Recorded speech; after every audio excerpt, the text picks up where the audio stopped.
Now continuing with the projectile motion portion. A snowball is initially thrown at a horizontal velocity of 5.5 meters per second from a height of 1.2 meters. It would follow a half parabolic path. So it's going to curve down here. How long did it take the snowball to fall? If we look in our chart, the velocity would go in the x direction, and the displacement would go in the y direction. I'm making it a negative just because it's falling downward. We also know in the y direction our acceleration is negative 9.8, and our initial velocity will be 0. So in the y direction, the equation we can use is d equals VIT plus 1/2 AT squared. The VI is 0, so that would drop out, and we'd have negative 1.2 equals 1/2 negative 9.8 times t squared. From that, you can solve for t. Once you have t, remember the time in the y is equal to the time in the x. And in the x direction, to find the horizontal displacement, it would be d equals v times t. It's just constant velocity equation. So you'd take your 5.5 times whatever you got for this time. For part D, this year I think we really just focused on finding the final velocity in the y and the final velocity in the x. In the x direction, it's nice and easy because it's going to be the same as the initial velocity. It'll just be 5.5. And in the y direction, we can use vi plus a times t.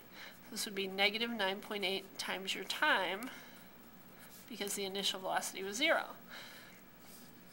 To find the resultant, we're technically going to take the velocity in the x, the velocity in the y, whatever you get for that, and to find the resultant here along the hypotenuse, we have to do a squared plus b squared equals c squared.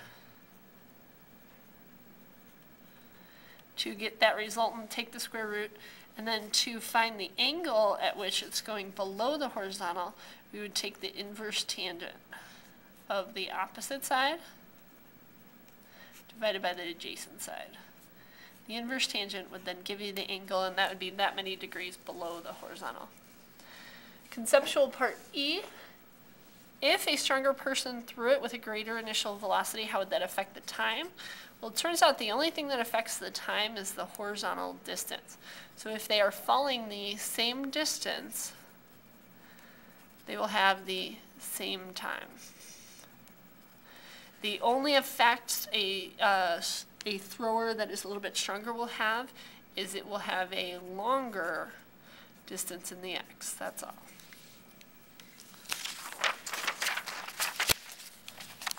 For the angle problems, if it's fired at an angle of 25 meters per second, an angle of 40 degrees, it's going to follow a full parabolic path, go up, and accelerate back down, kind of a curve shape. The first thing you always want to do is find the Vx and the Vy, and the Vy will be V sine theta, so it would be 25 times sine 40. And the Vx would be V cosine theta, 25 cosine 40.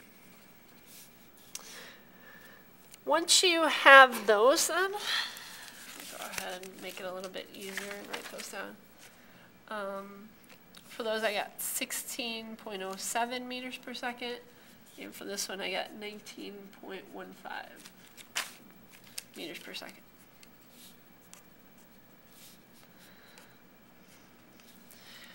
Then to figure out the time the snowball is in the air, remember if it's starting and ending at the same displacement in the y, then displacement in the y overall is 0. So we could do 0 equals the velocity in the y times time plus 1/2 times the acceleration in the y, which you should also remember is still negative 9.8 t squared. To solve this, you want to subtract that to the other side. So it would be 16.07 times t equals negative 4.9 t squared. You could cancel out one of these t's and get t is 16.07 divided by 4.9, and the negatives would cancel because as you move that to the other side it became negative. Once you have time, that's the time for the entire flight. If you wanted to find then the max height, you need to remember that that occurs halfway through its motion at a time divided by 2. And we could just use the equation d equals VIT plus 1/2 AT squared. We're using everything in the y direction, and we're using this half of the time in both spots. So acceleration is negative 9.8, initial velocity in the y is 1607, and it all kind of works out. For the displacement in the x, just do again d equals v times t. So we use the whole time for that because it was moving horizontally this entire time frame, and we use our velocity in the x in order to solve for that.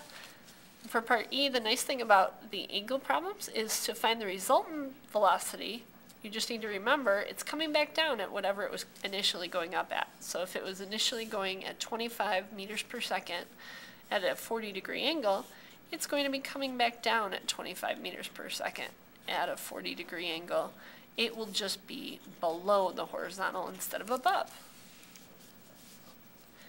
For the maximum range, hopefully remember 45 degrees is the magic number. You're balancing out your horizontal component of velocity, which would help it go forward, and your vertical component of the velocity, which gives it more time in the air.